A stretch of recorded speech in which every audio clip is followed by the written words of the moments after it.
Welcome to Work It, Live It, Own It, the podcast for women harmonizing the complexities of taking care of ourselves, our families, building businesses and careers. I'm your hostess, SaCola Lehr, and welcome to the end of 2024.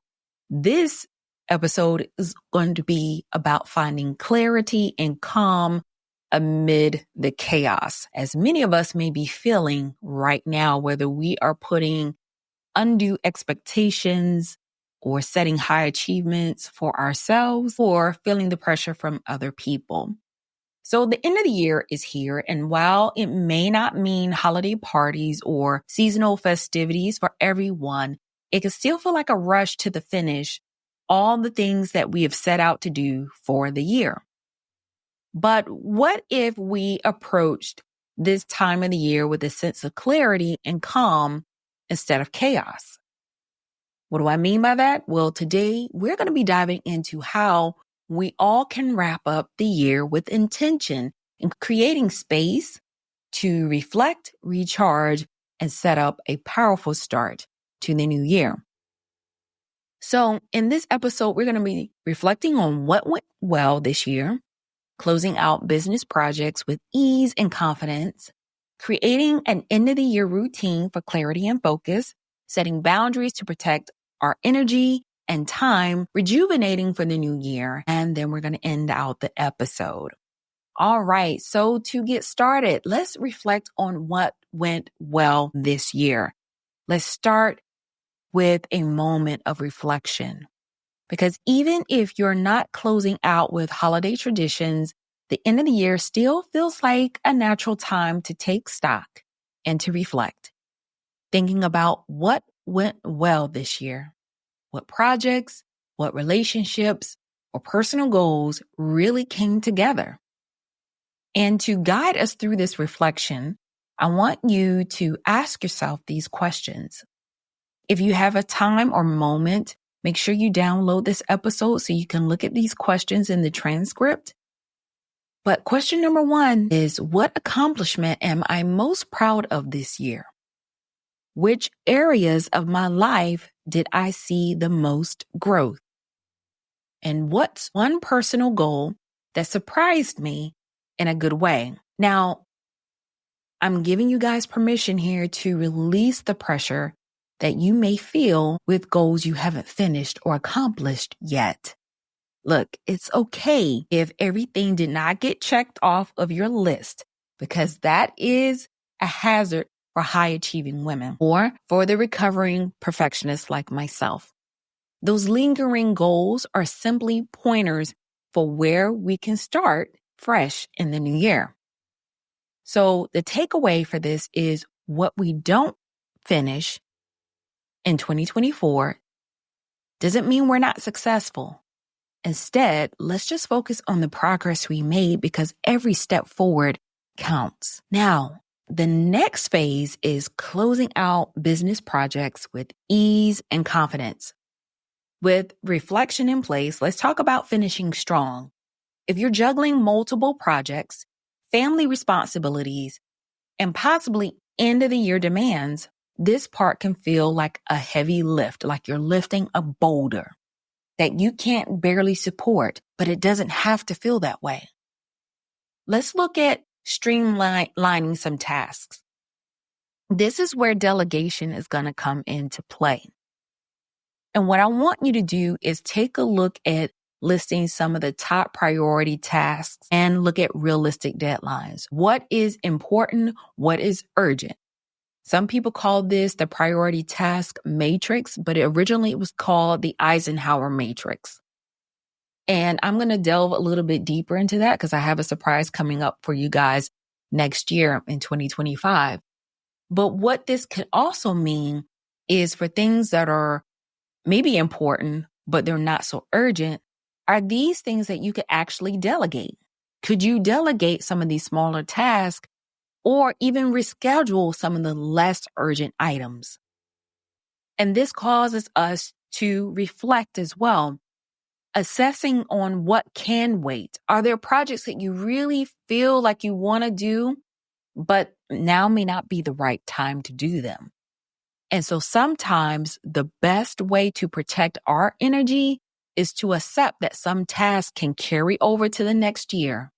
And I encourage all of us to identify what we can put on hold until next year, giving us time to focus on what really truly matters right now. Not everything has to be done right now. Focusing on a few high impact tasks can help us close out the year feeling accomplished without burnout. Now let's talk about creating an end of the year routine for clarity and focus.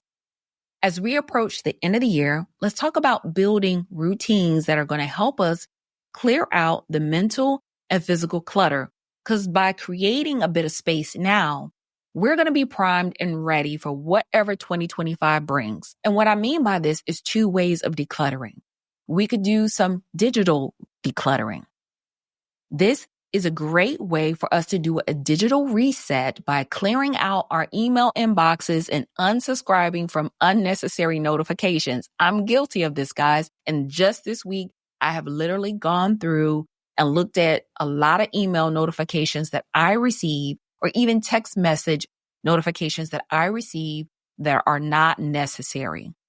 You can also organize your digital files and documents that pile up during a busy year by selecting them and putting them in folders and organizing them so that way they're easy and accessible for you to find. Next is physical declutter. This is something I'm currently working on, and I'm going to take one thing at a time, guys. I know if you're a high achiever out there, then you want to just take on the whole thing, take on the whole house, your work environment. Listen to me. Here's what I'm suggesting.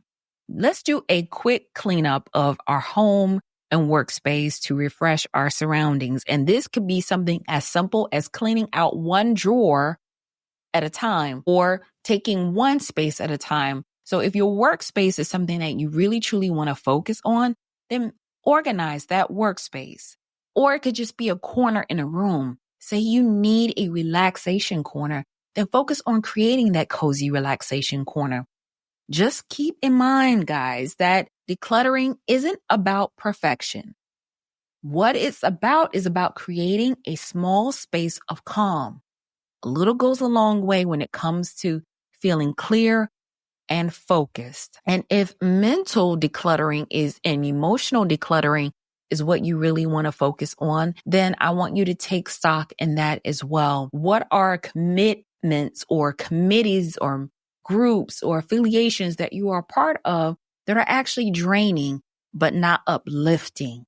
Take stock into that. Reflect on those things. Are there associations or associates, people that you have been involved with lately that are draining, that are fatiguing, that feels like you're the one who's always bringing something to the table in a relationship and you're not receiving that interchange of encouragement?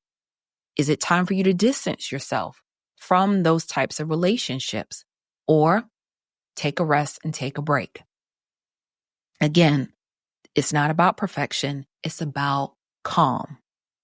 Next is setting boundaries to protect your time and energy. And this kind of feeds off of number 3 of what we were just talking about. When the year is ending, it's tempting to say yes to every opportunity, project, or last minute ask. But boundaries are the key to staying energized, especially during this busy season. So here are 2 takeaways. I want you to try saying no to last minute requests. Let's talk about the importance of protecting our time by turning down new obligations, even if we feel tempted to help, because as women, we want to help. We want to be nurturers. However, or sometimes as women, we want to feel needed. Listen to me here. Setting boundaries now will create space to finish the year without feeling overwhelmed. What about those family and social boundaries? Those are important too, because end of the year for most people means family time is in the mix. And that means sharing strategies for harmonizing family expectations without feeling stretched too thin. I want you to identify ways to connect meaningfully while keeping your personal priorities in focus. For some people, I heard recently that they planned on having one sit-down dinner, but then unexpectedly, more families showed up and ended up having another family function. Sometimes that just means, hey, thank you guys for coming, but we've already had our one planned dinner. We'd love to take you out to eat. Instead of you stressing over cooking and meeting someone else's expectations, set some boundaries to protect your time and energy. And when you protect your time, you're also protecting your peace. And the more peaceful you feel, the more fully you can show up for what matters. Finally, we're going to talk about rejuvenating for the new year. So we're often told to push through, keep going. No one else is going to do this but me. If I got to get it done, it might as well be me. But what if this time could also be about rest and rejuvenation? By taking small steps to recharge now, you'll enter the new year with a clearer mind and renewed energy. So I want to introduce you to some small practices that you can use to refresh your energy. I like to call this the recharge routine. Incorporate a small daily walk for mental clarity. I know it's getting cold out there for most of us, guys. Bundle up, layer up, take that brisk walk. It could be 5 minutes, or you could do 5 minutes of deep breathing or mindfulness before starting the day. Another thing is a self-care activity that you love to do, like journaling, take a hot bath, or reading. And if journaling is something that is very challenging for you to do right now, then just write out your ideas and your thoughts. Or I like Penzu. It's an online platform. You can use the free version and you can just write out your thoughts. You could do a brain dump, right? Get all of those thoughts that are ruminating in your head and get them out. If you're like me, as long as I keep those thoughts in my head, I am a train wreck on the inside, but I love to get them out. Sometimes I'll journal and go deeper and delve deeper into what I'm feeling, what I'm thinking. But sometimes it's just good for me to get all these projects of things that I'm thinking about out of my head and onto paper. Embracing less is more. We're going to focus more on quality over quantity. I want us to find peace in doing less in order to recharge and rejuvenate. And that means that we're focusing on things that really, truly fulfill us. So instead of packing in more, let's focus on enjoying the simple things. The smallest acts of self-care can bring the biggest returns in calm and focus. Well, there you have it, guys. I hope you're able to wrap up 2024 by finding clarity and calm amid the chaos. Remember, the end of the year does not mean or does not have to be a mad dash. It could be about setting clear priorities, creating routines for clarity, practicing intentional rejuvenation. You can wrap up this year with a sense of calm and fulfillment, and let's make this time a time to reflect on our progress, charge our spirits, and set the stage for an incredible 2025. Remember, you have everything it takes to work it, live it, and own it. One mindful, small step at a time.